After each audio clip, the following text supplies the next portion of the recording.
이 시점에서 무엇보다 궁금한 것이 있습니다.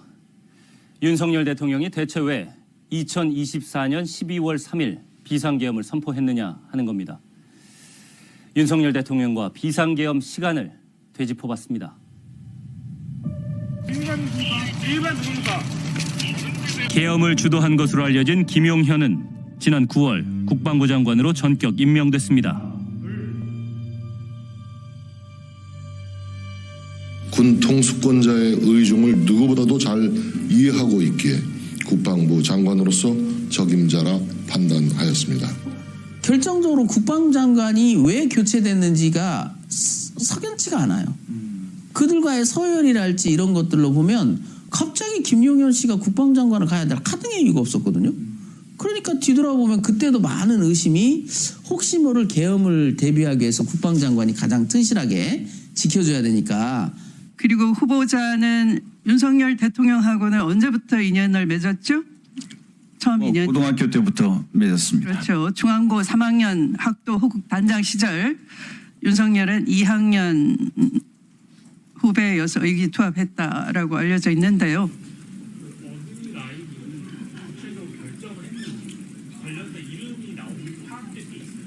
김용현 국방부 장관, 행안부 장관 다 충안고지 않습니까? 건의할 수 있는 사람도 계엄이 선포된 계엄의 키맨은 3명입니다. 국방부 장관과 계엄사령관 그리고 방첩사령관입니다. 그중에 국방부 장관과 방첩사령관이 충안고입니다. 국방부 장관 후보로 내정되며 경호처장 시절의 행적이 도마 위에 올랐는데요.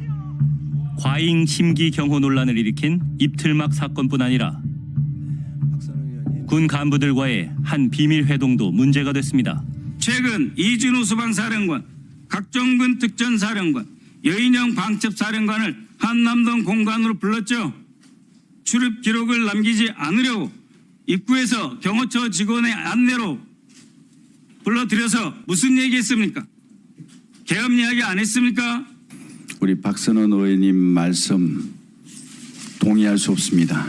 대부분이 사실이 아닌 것을 가지고 여러 가지 선동적인 말씀하시는데 12.12 군사반란의 핵심이었던 방첩, 수방, 특전사령관이 사적인 모임을 이어왔다는 충격적인 사실. 민주당은 의혹을 제기했습니다. 최근 정권 흐름의 핵심은 국지전과 북풍 조성을 염두에 둔 계엄령 준비 작전이라는 것이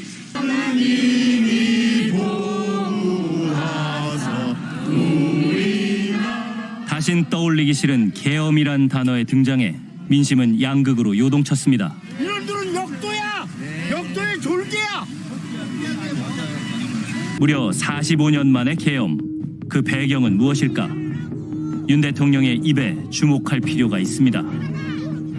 민주주의의 기반이 되어야 할 국회가 자유민주주의 체제를 붕괴시키는 괴물이 된 것입니다.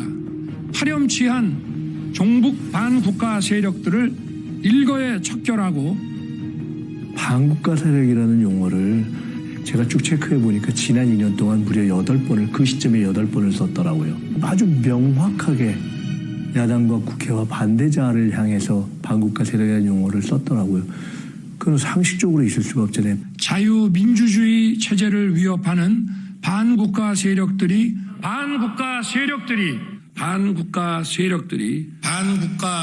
세력은 임기 첫 해부터 반국가 세력 척결을 외쳐온 윤 대통령. 여러 공식석상에서 언급했지만 반국가 세력은 국가보안법에도 없는 단어입니다. 국회가 헌법에 따라서 보장받는 당연한 적법한 권한을 행사하고 있는 것이다라는 게 인정이 안 되는 거예요. 이 대통령 본인의 입장에 있어서는 이것이 우리 헌법 체제 안에서 일어날 수 있는 일이고, 그리고 그 일어날 수 있는 일에 대해서 당신도 합법적인 대응을 해야 된다라고 하는 생각을 못한다. 이 사람은 당신에 대해서 여러 가지 이유로 위협적인 상황을 발생을 한 게 국가에 대한 위협이라고 인식을 하고 있다는 겁니다.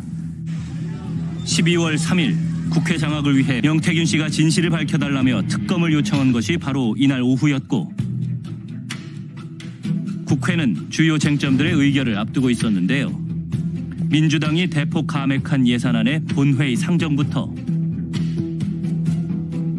관저 이전 의혹을 감사한 감사원장 탄핵과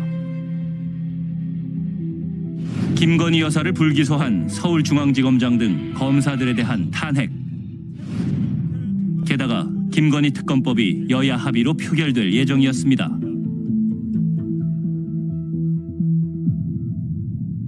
윤석열 대통령 입장에서 보면 최악의 상황으로 달려간다고 판단했을 거예요. 김건희 특검법 재의결이 될 것 같고 국회를 무력화시켜야 되겠다. 그런 개인적인 어떤 계산도 같이 깔려 있지 않았나 싶습니다. 지난 3일 누구도 예상 못한 사태에 서울의 밤은 공포로 가득했습니다.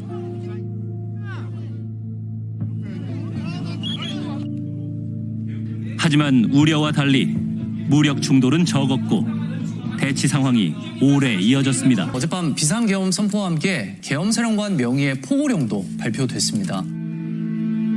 포고령이 발표된 건 밤 11시. 하지만 자정 무렵에서야 국회에 진입한 계엄군을 맞이한 건 시민들이었습니다. 병력이 출동한 곳 또한 극히 일부의 장소뿐. 방송사, 서울역 등 주요 장소들에 대한 점령도 전혀 이루어지지 않았습니다. 예전에 박정희 전 대통령 때나 전두환 때 보면 쿠데타 일으킬 때 이 일사불란하게 움직이잖아요. 중과부적이었다. 김용현 장관은 서울의 밤을 이렇게 평가했습니다. 저들이 계획을 잘못 짰는지 실행이 어설펐는지 모르지만 국회 장악에 실패하고 시민들이 대거 국회로 오는 시간이 있었기 때문에 버틸 수 있었지. 지난 8월부터 비상계엄 의혹을 받기 시작했던 윤석열 대통령. 하지만 12월 3일 비상계엄은 4개월여를 준비했다고 보기에는 문제점이 너무도 많았습니다.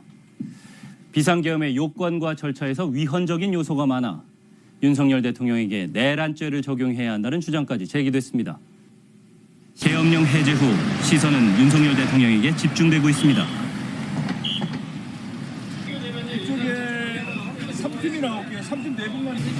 국민들은 지금 대통령에게 책임을 묻고 있습니다.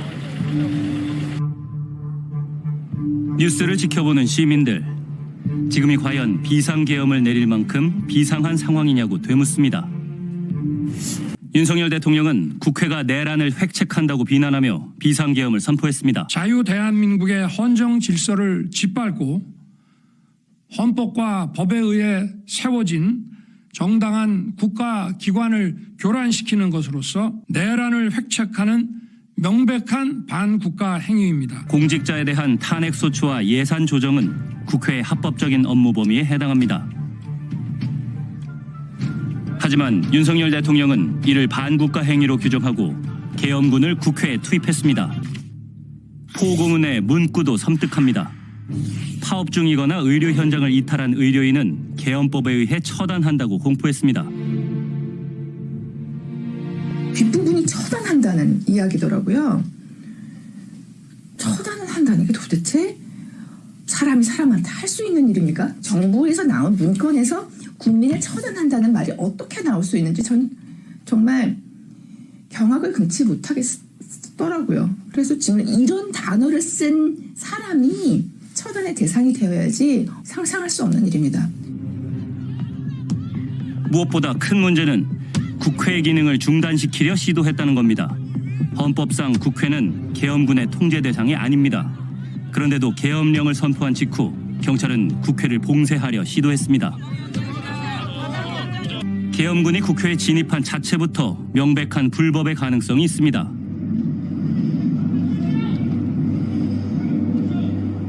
국회는 재적의원 과반수의 찬성으로 계엄 해제 요구를 의결할 수 있습니다. 하지만 계엄군의 진입으로 헌법에 보장된 의결권마저 행사하지 못할 위기를 맞았습니다.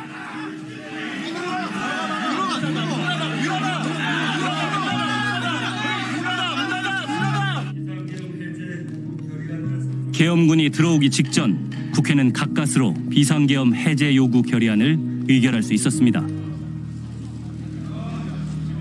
대통령은 즉시 비상계엄을 해제해야 합니다. 즉각 국무회의를 소집하고 계엄 해제를 공고할 것을 요구합니다. 윤 대통령은 헌법상 계엄군 통제 대상이 아닌 국회와 지방의회의 정치 활동을 금지시켰습니다.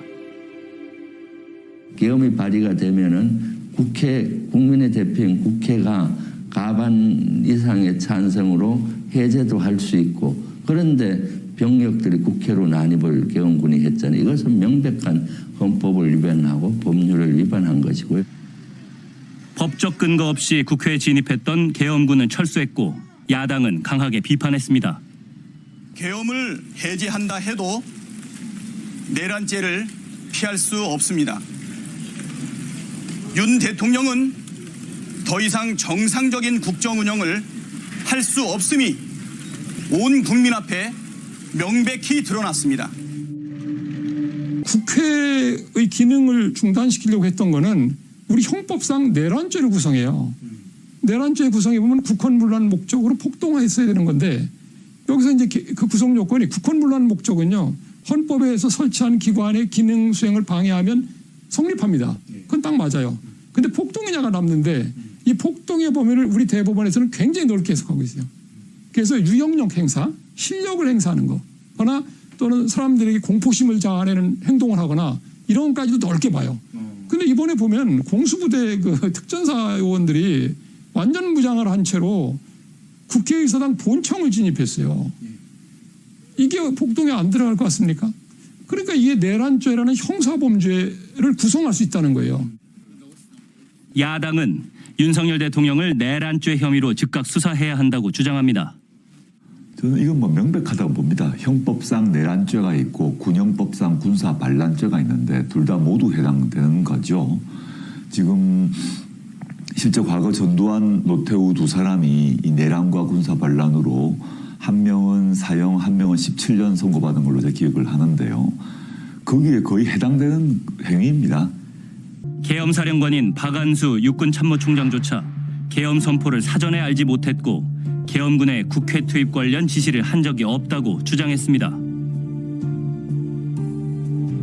야6당은 윤석열 대통령이 비상계엄을 선포하며 헌법과 법률을 위반했다는 이유로 탄핵소추안을 제출했습니다. 6시간 만에 종료된 윤석열 대통령의 비상계엄.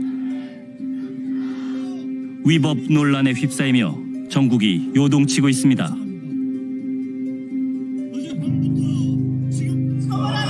상식과 법치를 강조하며 당선됐던 윤석열 대통령. 하지만 그는 불법적인 비상계엄으로 국민의 가슴에 총구를 겨눴습니다.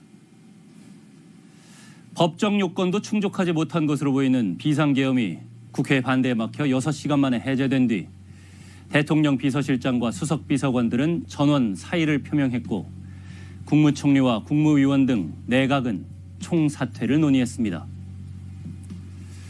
이제야말로 법치를 회복해야 할 시간이 됐습니다. 불법적인 비상계엄에 관련된 자라면 대통령부터 말단 공무원까지 엄중한 법적 책임을 물어야 할 겁니다.